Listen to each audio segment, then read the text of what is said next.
A new level of ambition and excellence thrives at the Texas Tech System, a $2 billion higher education enterprise with 4 diverse and distinguished universities. Because from here, it's possible. We are the family and the community that makes Walmart, Walmart. Whether it's stepping up in times of need or standing with our customers in times of calm and celebration, delivering on our promise to help them save money and live better every day. We are Walmart.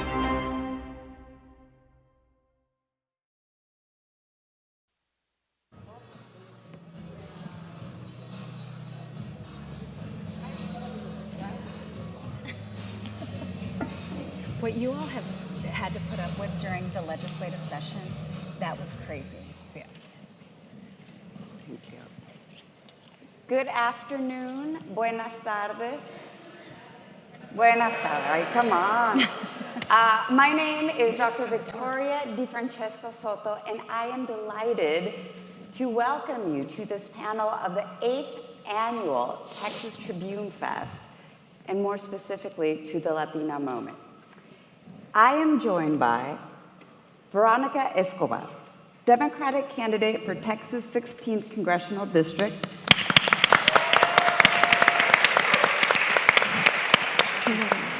Veronica has served 2 terms as El Paso County Judge and previously served as County Commissioner. To her right, we have Senator Sylvia Garcia.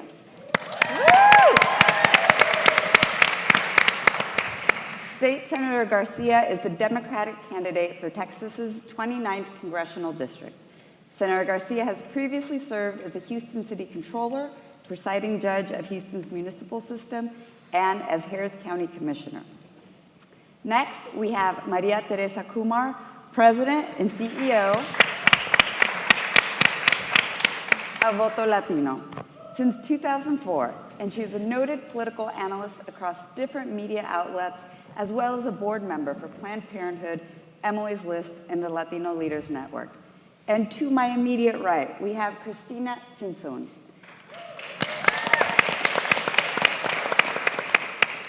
Founder and director of Jolt Texas, a Latino civic advocacy and leadership organization.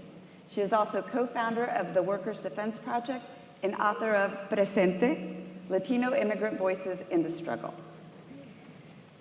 It's so great to be seated here with a group of wise Latinas. I just wanted to put that out there before we begin.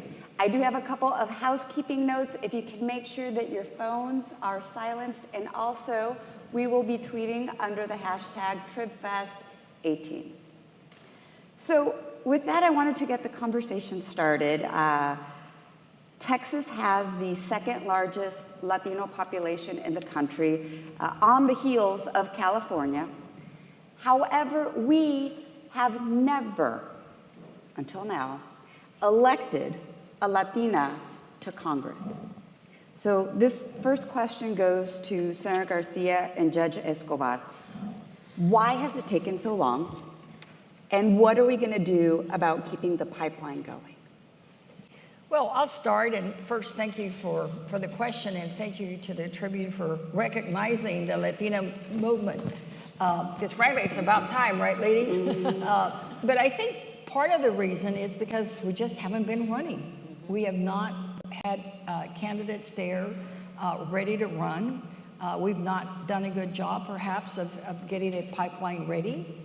And I think also because, when there's recruitment drives out there, they're not out there recruiting us.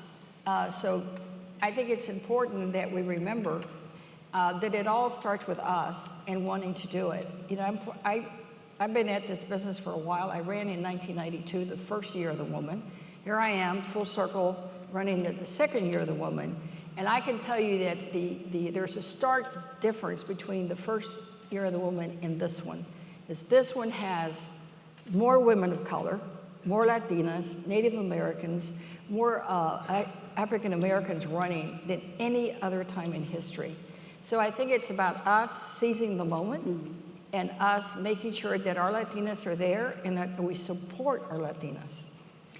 Judge Escobar, let me get a little bit more personal with you. Why did you run in the first place? Not just for your current position, but you have been in elected office previously. What was it that made you want to run? And I'd like to echo what the senator said. Thank you to the Trib for recognizing this. I am very honored to be on the stage with these amazing women. So I'm very fortunate to be here. You know, what got me to run the very first time was a sense of frustration and a sense that we needed to do better for families in El Paso. And that's why I ran for local government. But I will tell you, running for local government, as hard as running for office is for anybody, even in local government, it's harder for a woman to run for office than it is for a man. And it's harder for a middle-class woman than it is for a man. And it's even harder for a woman of color than it is for a man. And then you put Congress in that mix, and it's even way harder. When you run for Congress, you need you need really two big things. You need time and you need money. Most women are either busy raising their children or working hard to try to claim a place in their profession that they have really fought for. And so to give that up, to jump in a race that is uncertain, where you may not win, where you're really taking a risk and a gamble, you're giving up a lot in order to do this. And I'll tell you, like, for women like me, I mean, maybe it's the Mexican Catholic guilt in me, and it's so perfect that we're in a church as we're talking about guilt. But for me, I quit my job to run for Congress in order to have the time and raise the money. I could not have done it without great organizations like Voto Latino, like Latino Victory, like Emily's List, like Poder PAC, just a million other groups that helped me raise the money that I don't have access to. I can't write myself a big check. I don't know a bunch of wealthy donors. So for women like me, it's the money is a little bit out of reach. And the time, you have to be willing to give up a lot to make the time to run and win a race. So it is a luxury for a lot of women. And I was very, very fortunate to have the support on the money side from those organizations, and on the time side from my family and my children and my friends, mostly my family, willing to make the sacrifices necessary to let me do it. Maria Teresa, you're based out of DC.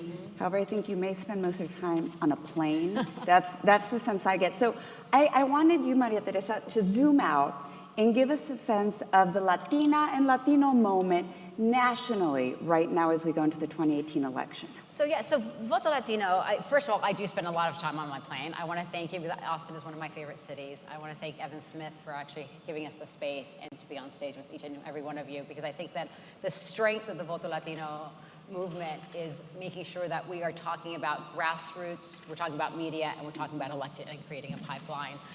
Voto Latino specifically is charged with trying to shake up the political process by getting everybody in this room engaged and getting their friends engaged. And when we take a step back, we recognize that we are living a unique moment. As you mentioned, I'm on the board of Emily's List, and in 2016, we had 900 women apply thinking that they were going to run for office. We're right now about to break barriers of 43,000 women who have said that they want to run for office.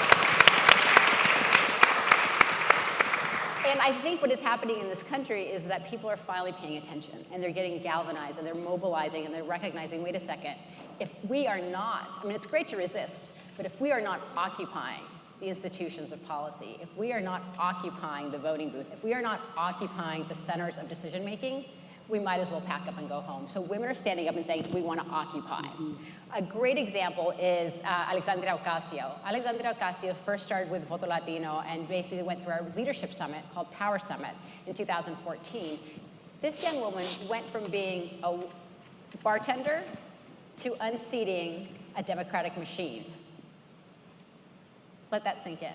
And she didn't have that much money, but what she did was that she had the power of conviction, of door knocking, of grassroots, and communicating really effectively online. I think that we're starting to see in both political parties a complete transition of how fundraising is done and thinking smartly. If you were to ask me, like, what is that ability to actually really deconstruct our political system and make sure that it's truly democratized, is everybody not just thinking of running for office, but writing that $5 check to make sure that you also get the candidates that you want. Because then all of a sudden, the center of gravity of money goes away from the establishment into every single people in this room, and that is revolutionary. And I think that's what some of the parties are also concerned with. So we have to rethink about it. But Alexandria, she knocked on doors, she has a team, and I think she has an incredible bright future. She'll be the youngest woman ever to go to Congress at 28 years old. Wow. So if you guys are running for office, think about it, you can do it. We'll help you. Cristina, I wanted to ask you to tell us a little bit about JOLT. So it's based here in Texas, focused on Latinos, but even more specifically, Latino youth, millennials. Tell us a little bit more about JOLT and what you are doing right now. Yeah, sure. So at JOLT, we think the center of the universe is Texas. And a lot of people try and figure out why we're called JOLT. It is. And it is, everybody agrees, right? But my dad thought L stood for Latino and T for Texas, but we're called JOLT because when young Latinos come out and vote in Texas, we're gonna be a shock to the political system, not just of this state, but the entire country. That we have to understand that we live probably in the most important state in the country for Latinos. 1 in 5 Latinos live here in this state. That the rise of the Trump administration that has attacked Latinos and Mexicans is about the changing demographics. That they're not just afraid of my 62-year-old immigrant mom, but they're afraid of me, her US citizen daughter that can vote.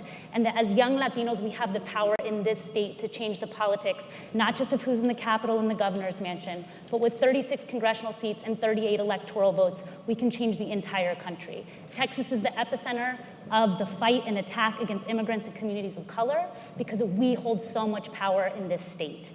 At JOLT, we're focused on organizing and lifting up the power, the voice, and vote of young people, particularly young Latinas, because we believe they are the future drivers of change. You know, at JOLT, we constantly say to the young people that come into our organization, that turn on the TV, that look at who's in power, that it mostly doesn't look like them, that it doesn't represent the communities, that as our community as we know it, as we see ourselves, and we tell them not to be discouraged. Not to be discouraged because they are attacking us because we are so powerful. The young people we work with did not know that Latinos will soon be the majority here in Texas, that the largest and most diverse voting bloc is young people, and the majority of them are Latinos. So we have chapters across Texas. They are all led by young women, except one, we have one guy that leads one of our chapters, but they are all focused on registering and mobilizing young people to vote. At JOLT, we say we're progressives, but we're first and foremost for our community, and the party and politics second. That we want real change, we want universal health care, that we want immigration reform, and that we believe the way we do that is by lifting up our voice and power.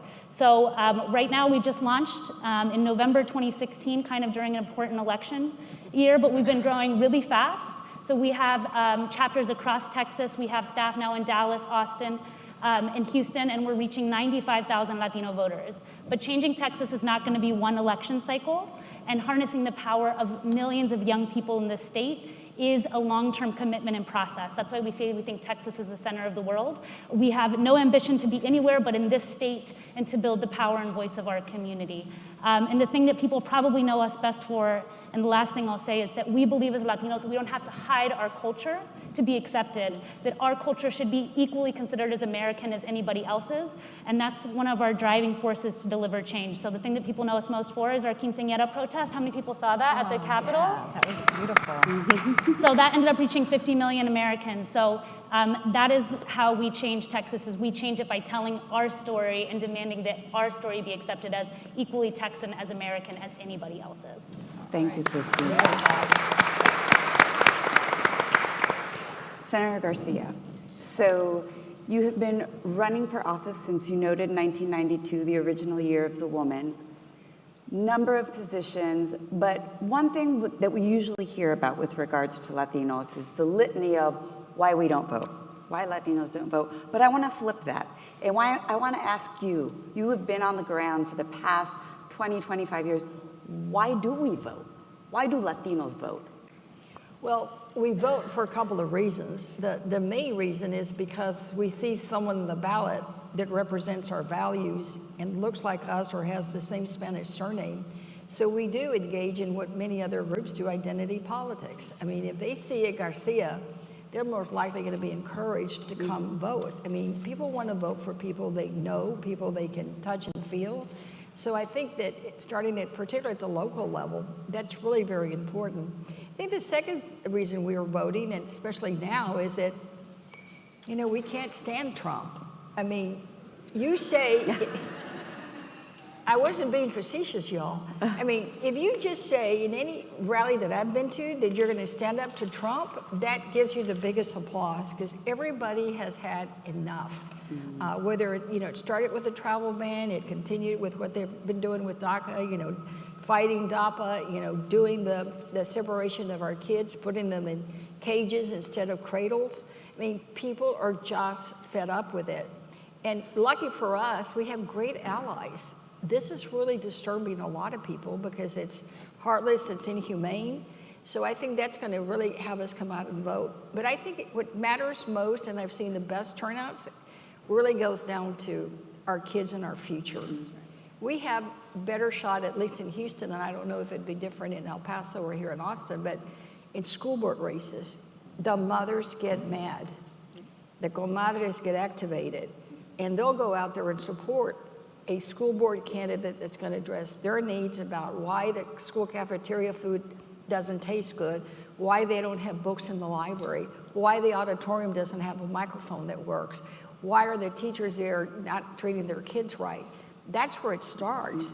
So we start the pipeline at that level, then folks will be ready for the legislature, they'll be ready for Congress, and on up. So I think we have a lot of good reasons to vote. Thank you, Senator. Judge Escobar, I wanted to talk to you about the issue of immigration, especially being someone from the border region. It's such a difficult issue because while the Latino community cares very, very deeply about immigration, we also care about a lot of other issues. So how do you balance those concerns, both within the Latino community and with your non-Latino communities? And you're right. I mean, I'll tell you, when I was knocking on doors in advance of the primary, the number one issue for my community, which is almost 85% Latino, was healthcare. It was not immigration. It was essentially people feeling afraid that they are one medical bill away from homelessness in a state that refused to expand under the Affordable Care Act. But I will also tell you, things shifted dramatically in El Paso the minute that the family separation crisis became public. And then when we discovered that El Paso was the training ground for the Trump administration family separation policy, that's all that folks wanted to talk about, and rightly so.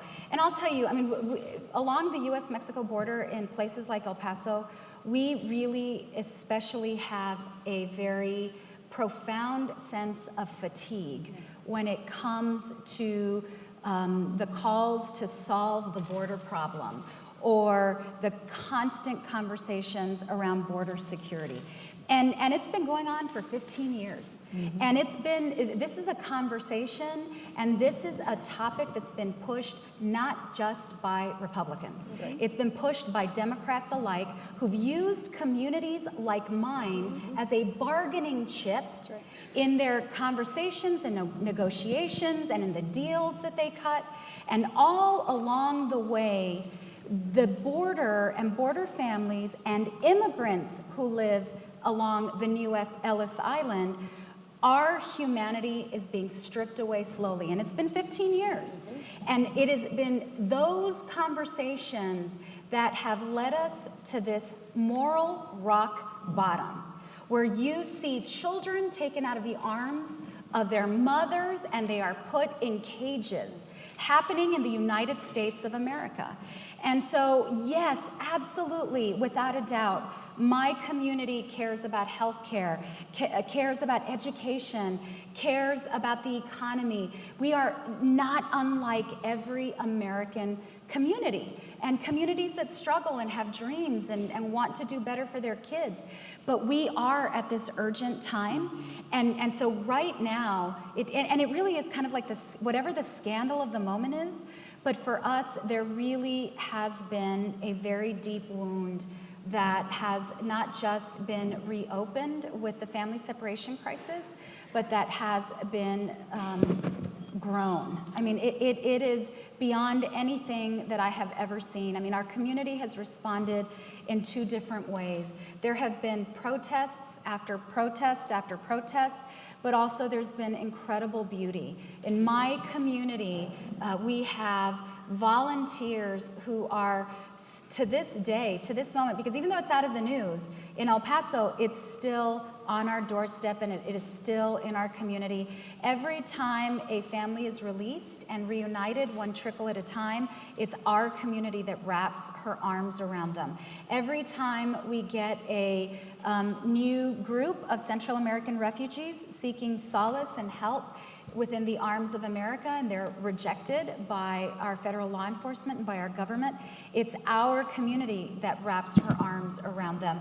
We're the ones feeding these families. We're the ones housing these families. We're the ones ensuring that they're getting to a Greyhound bus station or to an airport, or that they're getting the medical attention that they need. So for us, there's a different urgency that's happening right now. All of those priorities are still priorities for El Paso, Texas, because we are just like any other community. But for us, the raw cruelty that the Trump administration is inflicting on so many is right in front of us in a way that we can't turn our backs, nor should we. Thank you, Judge Escobar. Maria Teresa, I wanted to ask you about the registration piece of it. So we've been talking a little bit about the pipeline part of the Latina Moment and Latino representation, but we know that Latinos are the youngest population in the United States, rapidly growing. Talk to us about the registration rates and the work to be done. But I think to underscore what the Congresswoman said, future Congresswoman, is not to be missed. There is a concerted effort right now under this administration to define who is American and our Americanness. And these are starting with the most vulnerable in our community and moving on up.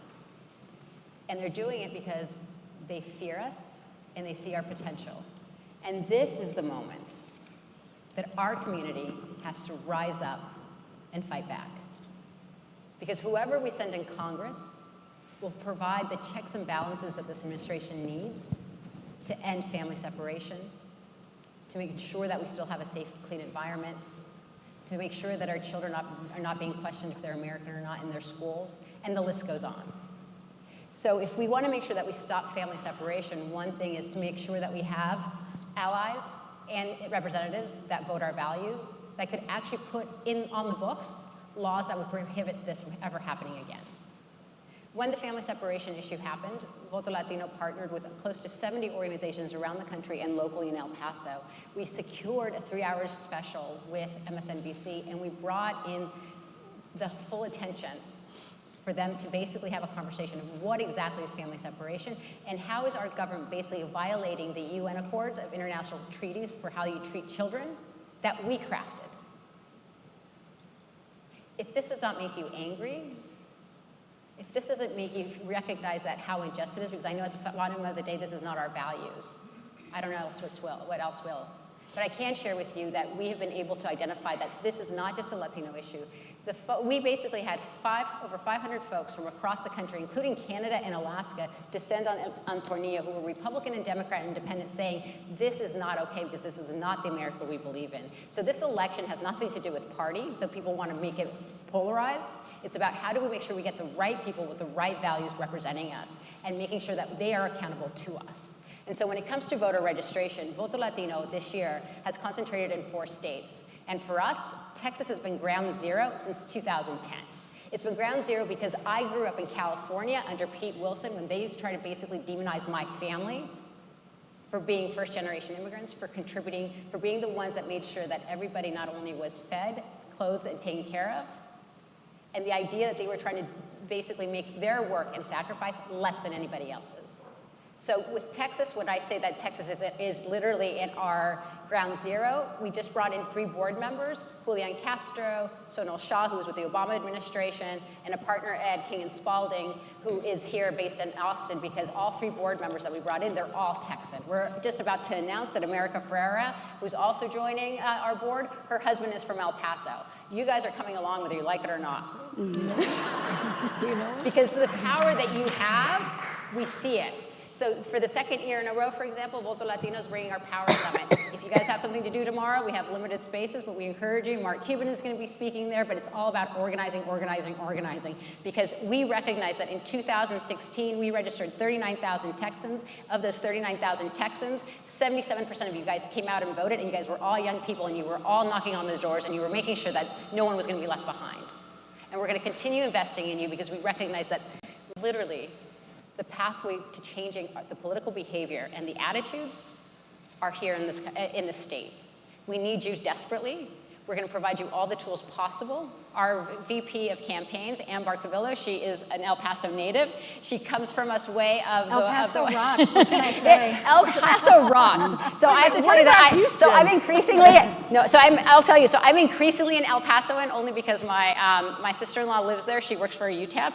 And then also, UTEP. And then my in-laws recently moved. So we started coming to El Paso about 10 years ago. And I have to tell you, it's getting bigger, greater, and wonderful. I'll spend more time in Houston. But in all fairness, like this, when we talk about the power of the Latino vote, there is a reason why people are systemically trying to prevent it. The median age of a white voter is 54. The median age of a Latino voter, 18.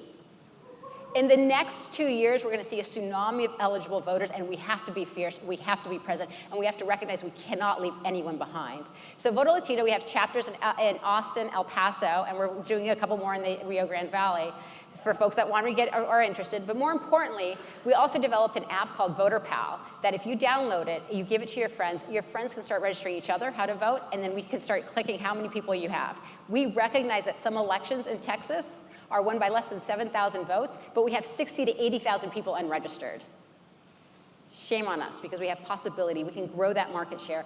And the more important thing is we need every single American right now to be politically empowered, to find our voice, because that's when we actually can have the opportunity to have honest debate. Because what's happening right now in Washington is not honest debate. But if we have people who are present, who are holding our elected officials accountable, then all of a sudden they actually have to make sure that they're doing their job.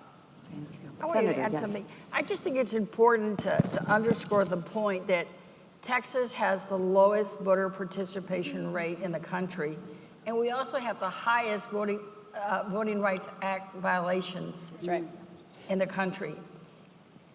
Connect the dots.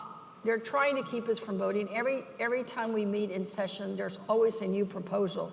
And it's not about encouraging people to vote, but setting up barriers. So the work that they do is very important, but it really begins with you.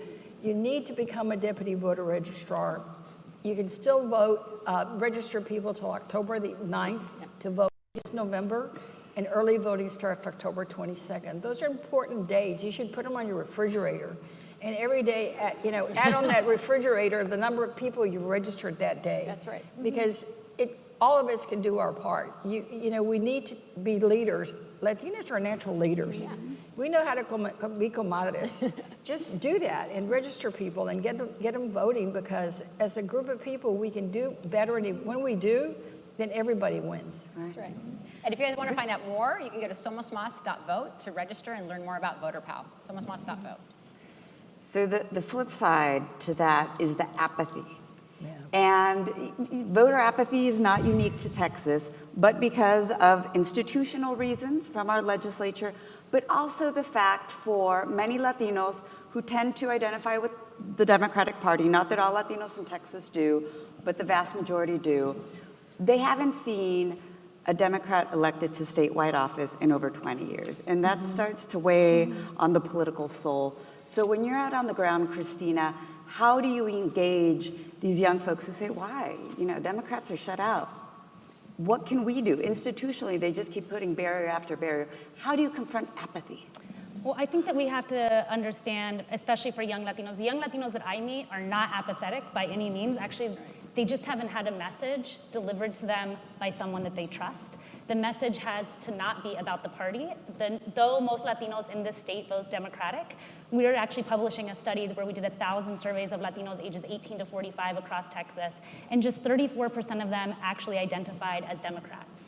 The majority said, I don't know the difference between a Republican and a Democrat, okay? That means that Democrats are not doing enough in this state to show how they're different than Republicans. And many Republicans have spent more money and time talking to Latino voters than Democratic candidates. Now, we have two very unique candidates that are running like massive operations and understand the importance of the Latino vote.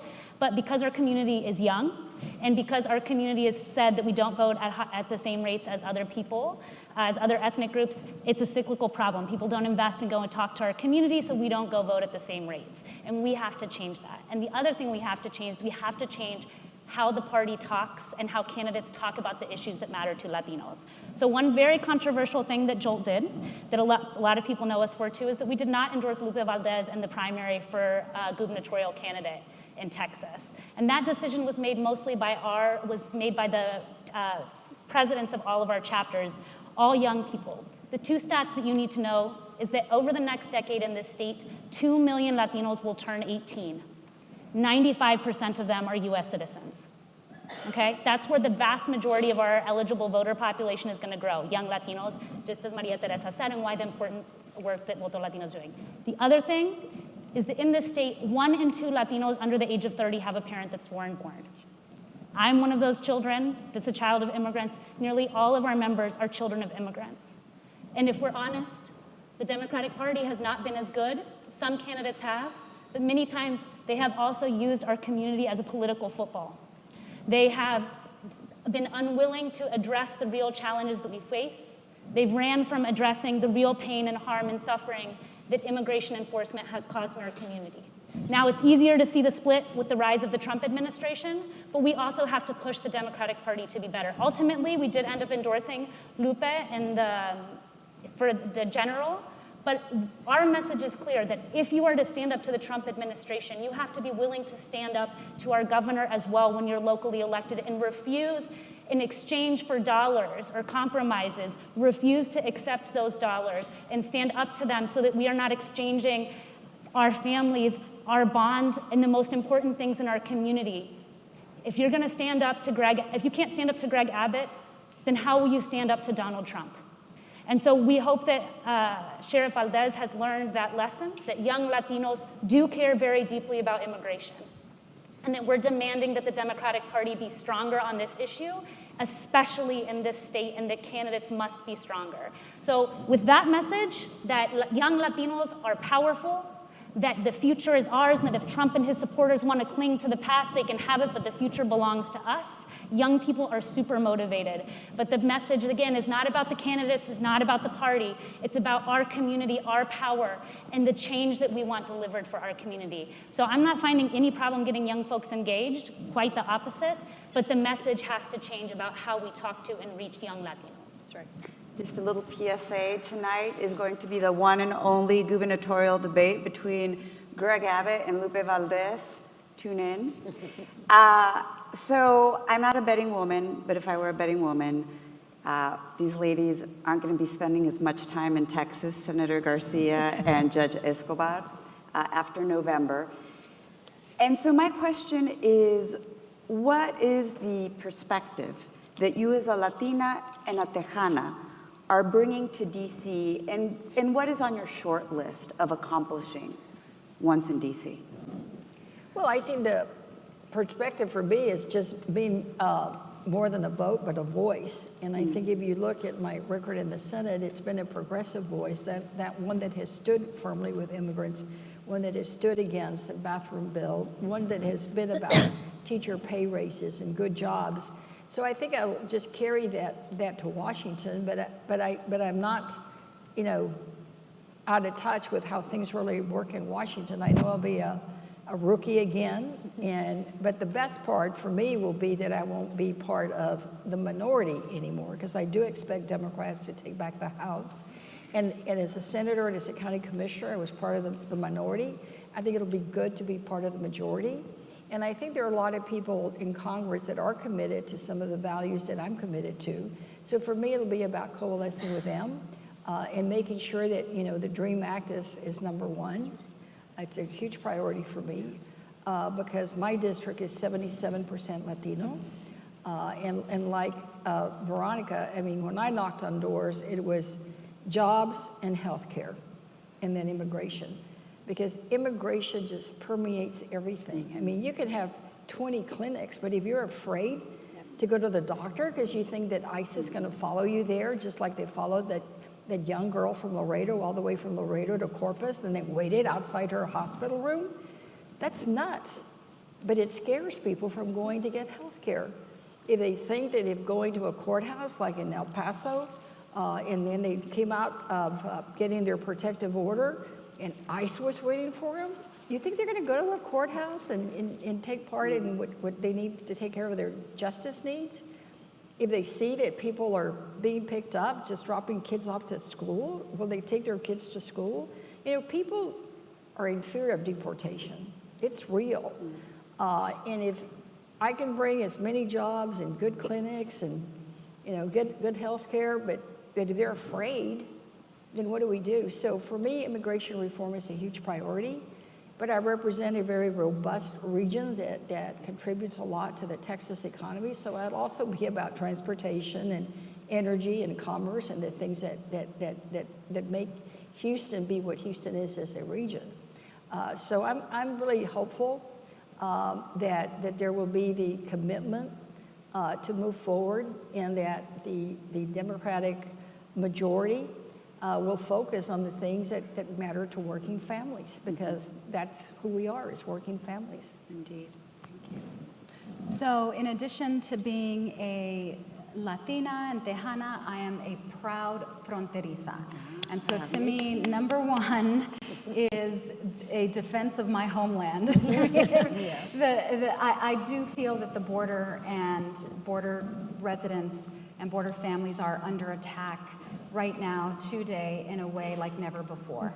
And so to me, it's vitally important that I not just defend my community, but that I be a truth teller, and that I support people who are willing and interested in stopping this conversation about securing the border.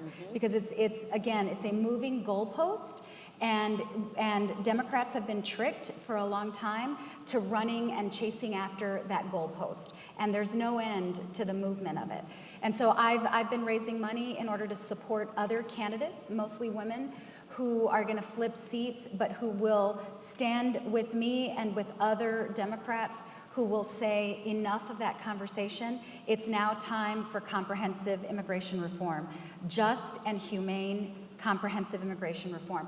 And under that includes reform over the Department of Homeland Security in a multitude of ways. We've seen ICE grow significantly. We've seen the Border Patrol grow significantly since 9/11. But what we have not seen accompany any of that is increased transparency, oversight, or accountability. We do that with local law enforcement. We're not doing that with federal law enforcement. And that's why communities are struggling under the weight of the power that those agencies have right now. And it's a particularly, there's some very sinister motives coming from the Oval Office. And so when you take a powerful agency or group of agencies that are run by a racist and a xenophobe, then that's where Congress needs to step in and create a check. But as I mentioned before, healthcare is critically important to me as county judge. I worked hard on expanding access to healthcare through clinics, through our very own children's hospital, transportation. We have ports of entry. Trade is critically important to El Paso. We are then critically important to the economy of the state and the nation. We have a major military installation in Fort Bliss. I'm worried about the planet for my kids. I mean, you know, so I can tell you I have a long list of priorities, but just like Senator Garcia, I know not only will I be at the bottom of the totem pole, but I've described, you know, I'm probably going to be under the totem pole trying to find my way up to the bottom, because we're starting from scratch again But the thing that I think will be really very exciting is the incredible freshman class, hopefully, knock on wood, and the record number of women who are stepping up. And I will tell you, there's never been a more profound moment for the need for female leadership than today, watching that Senate Judiciary hearing and seeing that we have senators far more interested in how did this letter get leaked than the sexual assault detailed in the letter. Seeing senators who are far more interested in the pain of a nominee's family than they were the pain inflicted on a victim of sexual assault. It just, this whole 2-year period, it's like your alarm. It's like a constant wake-up call. And so hopefully the country, and we can't take it for granted. I mean, definitely it's not going to happen organically. Each one of us in this room, we have an obligation not just to vote, but we have an obligation to each one of us get 20, 30, 40 people out of their chair, people who weren't interested in voting. That's your job. That's your homework, along with my job and my homework, our job, our homework. If we are going to change this, if you're going to send people to Congress with an ambitious vision for our country and this desire to return to humanity and compassion, we need you. We need you. We can't do it alone.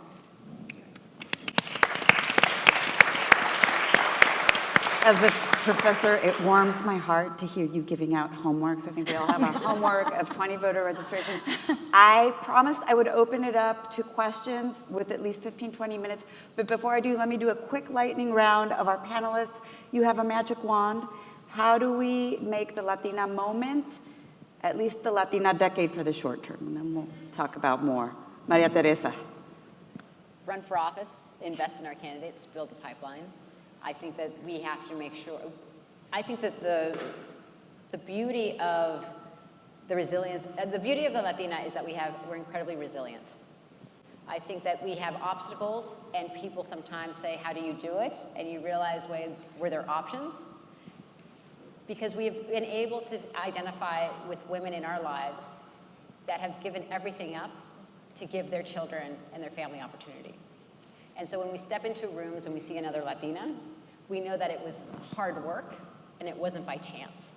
And so as we talk about the decade of that Latina, make sure that we are identifying candidates, that you're considering running for office, that we're investing, but that we're also bringing other Latinas forward. And I think that's very important, is making sure that we're not the only ones in that room. If you walk into a room and you realize you're the only one, you better start identifying who else to bring in.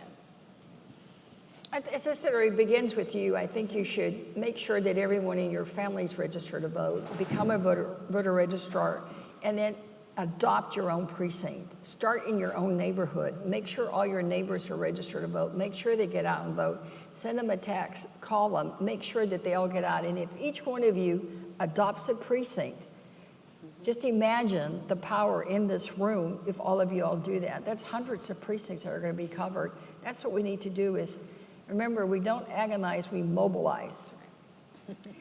Research shows that the most powerful pull for people to vote, people who don't vote, is peer-to-peer pressure.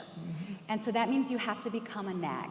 And that means that you have to make sure that the people in your orbit, the people who don't like to vote, that you make it your mission to get them out to vote.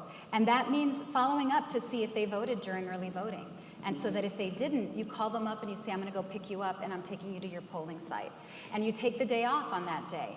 That you knock on doors, that you phone bank. You know, I'll tell you, Donald Trump is coming to Texas to campaign for a man whose wife he insulted, whose father he insulted, who he's denigrated over and over again. Called him lying Ted.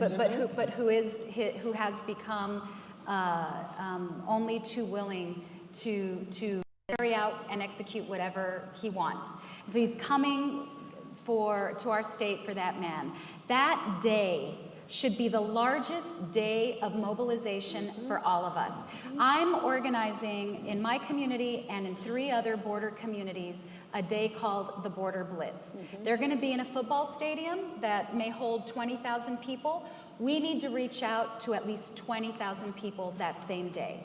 While they are in a stadium talking about the politics of fear and the politics of hatred, we should be knocking on doors about the politics of hope and compassion.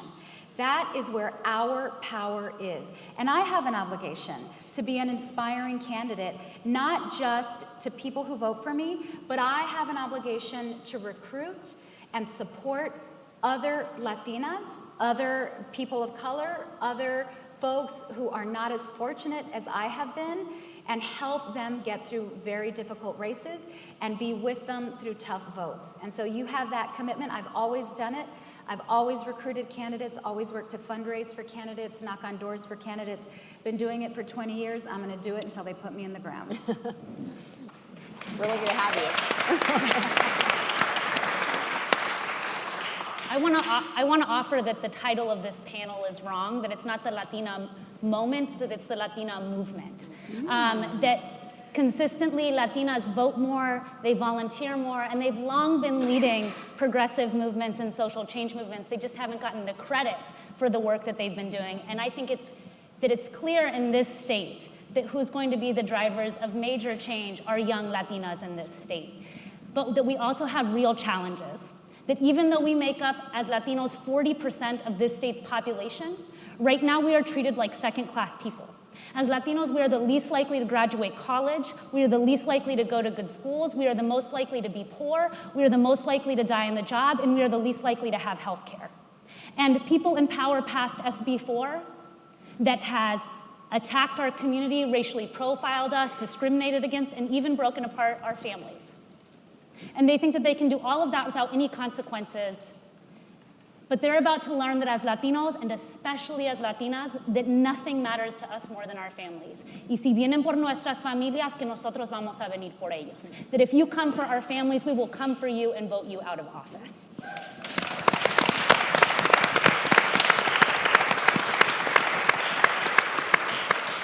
And so while we don't see people in power looking like us, we have two women that are coming to change Texas and the country on our behalf, and that it's going to be an entire movement of young Latinas that really will change Texas. So while we don't see ourselves yet, we will see these two women in power next year representing Texas, and that there are powerful women in this room and across this state that are coming to take back power and take back this state and the country. Message to Donald Trump, they're coming. Thank you, ladies. So we have about 12 minutes. We can open it up for questions. If you could please line up at the front mic. And if you could also state your name. And what city they're from? And what city you're from. Be helpful. Hi, my name is Melanie Mendez-Gonzalez, and I'm from San Antonio, Texas. I write a blog. About Latina lifestyle, about education and entertainment. And when I try to engage people about voting, and I particularly use the phrase Latino vote, I feel like it automatically goes to immigration, which is very, very important, and we should talk about that. But I want to ask you, how do we keep people focused that Latino issues are American issues, and so there's other things like education, equal pay, a lot of the things that you guys, you women have said up here already. So can you give me some advice or some information as to how do we keep Latino vote about more than just immigration? Christina, why don't you take this? Yeah, I think that that's a really good question. I think that immigration really does matter to our community, but the way immigration is framed, it's really a red herring. The immigration at the end of the day is about race. And whether you're a citizen or not, that the reason they're attacking that portion of our community is because that is who is seen as most vulnerable. But even if immigration reform happened tomorrow, which would be amazing, and the majority of that population that would benefit, yes, would be Latino, 11 million people would still wake up tomorrow, and the majority of them would be brown, and they would still be poor and face discrimination. That the reality is that immigration will not be solved, and the other issues that our community faces, like the #1 issue for Latinos in the state is healthcare, because 1 in 3 of us can't even go to the doctor when we're sick, right? We don't have that luxury or that basic right that every Texan should have. So I think that, Joel, we don't talk about immigration as immigration because most of our members are citizens. We talk about it about race plus power equals voting, and it means changing the country, and that's why they're afraid of us. I think that as someone that's been in the immigrants' rights movement for a decade and a half, I, for a long time, thought I was acting in solidarity with my immigrant family, my undocumented community, and I now realize that I was wrong, that the immigrants' rights movement was never just about immigration, but it was about me. Also, that I was a protagonist in this movement, that they were afraid of me, not just my Mexican mom that's 62 years old, but me that can vote and has a drastically different view of how this country should work. And so I think that every time we talk about immigration, we need to be talking about race first and foremost, because that, at the end of the day, is what they're afraid of. They're coming after the 14th Amendment. Like, they want to get rid of birthright citizenship. So let's make no mistake about it. It's not about the rule of law. It's not about legality. It's about the fact that the majority of people in this country that are immigrants are people of color, and that we vote differently than those in power. That's what it's about.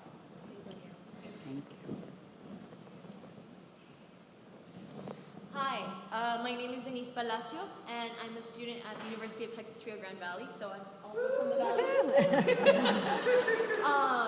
So my question is, how did you do it? How do you do it when the people who are closest to you don't want you to be in positions of power? So I'm student body president at my university. Bravo!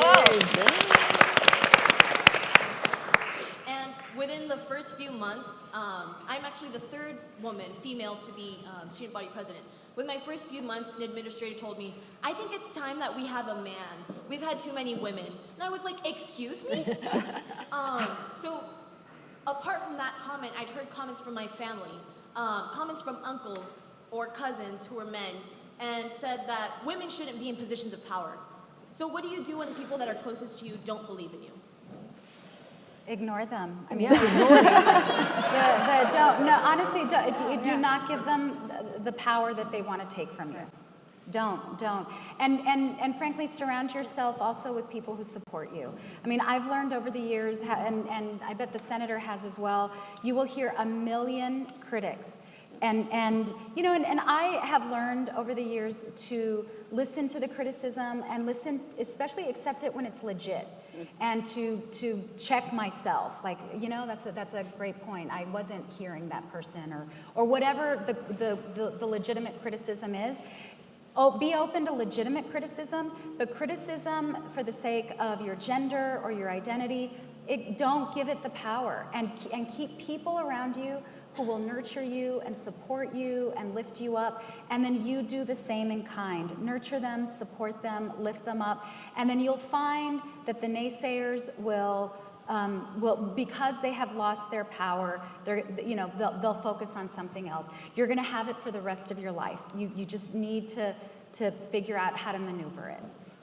I just wanted to say, first of all, congratulations. Yes. I mean, you are taking a first big step in being involved in your university. I served in student government when I went to my university, and I really am convinced that really is what helped me develop my leadership skills. Because, I'm one of 10 kids, and I'm at the bottom. I was more used to being defensive than I was about being an advocate. So continue to do that. And yes, ignore them, but also point out how you can make a difference in what you're doing. Whether you're fighting for cheaper textbooks or affordable college tuition or college tuition forgiveness programs, whatever it is, point out how it helps people. And one example that I try to tell a lot of young people is, well, do you have a grandmother? Do they get Social Security? Do they get Medicare? Because, Congress wants to cut that. And what are you all going to do? What if the state cuts nursing home care? You've got to show them why it really matters to them. If it's your uncle, I'm fighting the high ticket prices for the football games. That may mean a lot to him because he wants to go to the football game but can't afford it. So use something that matters to them, and how what you're doing is preparing you to really make a difference, because I'm sure, just judging from what you've said, that's why you're in it, right? To make a difference and to be involved. And I think to underscore that too is listen to your own inner voice. You know what you need to do, and sometimes you put yourself in spaces that are uncomfortable and hard, but keep challenging yourself in that leadership. And I would share with you, when I decided that I was going to go to college, there were men in my life and my relatives that were asking me why the idea that I wanted to go to a four-year college, that I was being uppity. because that was asking too much. And part of it was because I couldn't afford college. Part of it was because I was going to be the first person in my family. And so those were real conversations, but they were also conversations that made me more steely. And I get the sense that you're already steely. So the more that people try to tell you not to do something, the more I get the sense that you're like, I'm going to show you. And that use that power, that fire that you have, with direction and with good, and bring other people along, as the senator said. Thank you. No, thank you. Thank you. Congratulations. My name's Omar Jimenez from Dallas, and what was said earlier, I agree with everything that we need to do to register more voters, but when they get to the polls, it's a different story because they have to deal with voter ID and voter suppression and all the other issues that they're going to have to deal with when they go vote. So how do we address those issues and educate our community about what to do if they have that situation? I think it's programs. So I'll give you an example. We actually did a pilot program in El Paso for the special election. And our goal was to register roughly about 500 folks. We actually registered close to 800, so we beat goal. And then what we did is we basically recognized we identified 16,000 young people under the age of 29 that were infrequent voters. And we contacted them through SMS, through phones, through door knocking with volunteers. And that is the difference. If we expect people to go out and vote without the information, it actually doesn't matter. With that exchange, we were actually, because we were having live conversations with folks, we were able to identify that the number one reason people were afraid to vote was because they didn't actually know if they had the proper ID. Those are fixable things. That's those information campaigns. And the more we have those conversations, we have to demystify that it's hard. The more that we are able to provide people with information, and I'll tell you, I think that is the number one barrier right now in the Latino community. 60%, and this is as of 2 weeks ago, NALEO came out with a poll, 60% of registered Latinos had not been contacted by a party, a candidate, or an organization. The only way that we're going to basically break that down is by having strong, clear communication strategies that demystifies the difficulty, encourages you to make a plan to go vote, and bring other people. I'd like to add to that because of a personal experience I had recently where I went to my polling station and I was told that I needed my ID. And this was during the time when I actually didn't need my ID. And I said, no, I don't. And got into a little argument with the polling worker there. Ultimately, I was in the right. The issue here is knowledge is power, and we need to push up against our institutions that are trying to suppress our vote and trying to keep us from exercising our voice. So I think in addition to the mobilization is informing our folks that it is okay to push back. Right. It is okay to reach out to your county registrar, to your county judge, and letting this be known, because we can't just say, okay, well, I'm gonna slink away. We have to challenge the institutions. That's right. And I think also just a lot of people don't know. So I remember after 2016, right before 2016, I had written an op-ed, anticipation that Hillary was going to win. I had to rewrite it overnight, and the one I wrote was much sadder. But the one originally I wrote was about so many Latinos that I was meeting that were voting for the first time in 2016. And I met this, it was a friend of my his mother. She had lived in Houston for 40 years, was a US citizen, was from Guatemala, but had lived in Houston for 40 years. She had never voted in 40 years that she could have voted. She voted for the first time in 2016, and she said, I never thought it was so easy. I thought it was gonna be so much harder to vote than it was. And so that, I think, goes to really what María Teresa is talking about, is that demystifying that it's challenging is first the real challenge, and then getting people to know who to vote for. So at Jolt, if people wanna know, we've done a series of looking at different candidates that we think are best for Latinos, mostly in Dallas, and we have that on our website if Latinos are curious about that. But then secondarily, is we haven't seen the full creativity of the right wing and how they're going to suppress our vote, that they're about shaving off margins here and there. That they know with voter ID law, maybe it's not gonna get everybody, but if they can hold on to 1 or 2% here and there. So it's going to also take legal work and organizations, but more than anything, it's getting more and more people to go vote and to see that it's actually not as hard as we think it is, though it doesn't mean that voter suppression and the creativity that they will have and the range of ideas that the right wing will come up with to make sure that our democracy is unequal. We haven't seen the full extent of that yet. We literally have 1 minute. So what I'm gonna ask is if I could maybe get 2-3 questions, and then as a group we can take those questions, and then we will end it there. Great. I will be very brief. My name is Nadine. I'm from Houston. Just a quick question about coalition building on the grassroots level in terms of registering voters and then mobilizing voters. What's happening specifically with Voto Latino, and other grassroots organizations partnering with other groups targeting people of color, women, LGBT folks, and then would that sort of move the needle in terms of voter suppression, voter apathy, and changing the complexion of the Texas legislature? Thank you, Christine. Hi, I'm Melanie Schultz. I'm from New Braunfels. I'd like to change the subject slightly and look beyond the election to the census, because I know that Latinos are most likely to be undercounted and their services are most likely to be affected by reduction of funds. So I'm wondering if any of you have plans to help remove the fear that Latinos have, regardless of their status. They need to be counted in order for everybody to be represented. So looking beyond that, do any of your organizations have plans? Absolutely. Yeah, we do. Yeah. So census and cross-mobilization. So she was going to. So I could respond to both those questions very briefly. So in order to set up a local chapter for Voto Latino, you actually have to basically kick off with an intersectional conversation. So you bring in folks from different communities, whether it's Black Lives Matter, whether it's the environment, and that is how we basically identify what's next. But it's a curriculum that we follow, but the idea is like we are stronger, making sure that we are together on certain issues. We work on that. And then for the census, we were official partners in 2010. English dominant Latinos underfill out the census compared to Spanish dominant Latinos. So we have a really clear strategy, speaking in English to young people, because we recognize that at 15 you could advise your parents in order to fill out the census. Our campaign, Somos Más, is a 3-year campaign. It goes from Somos Más, our moment, our vote, to Somos Más, our count, our vote. And the idea is that making sure that there's breadth in it. We have over 80 organizations at the local and national level that we're partnering, and we are specifically identifying 4 states to make sure that we're going in deeper, and Texas is one of them. And just for Texas, JOLT is part of the Texas Youth Power Alliance, and collectively we're 4 organizations that are registering 75,000 voters, and all of them are young people of color in this state. And then we're contacting them multiple times to get them out to vote. At JOLT, we organize Latino voters, but I don't think you solve the problems of racial injustice unless you have a broad coalition of Black, Brown, and API folks in this state that are going to tackle the major institutions and systems that are being placed on our communities, because voter suppression happens in Brown communities because it happened in Black communities and it was allowed to happen in Black communities.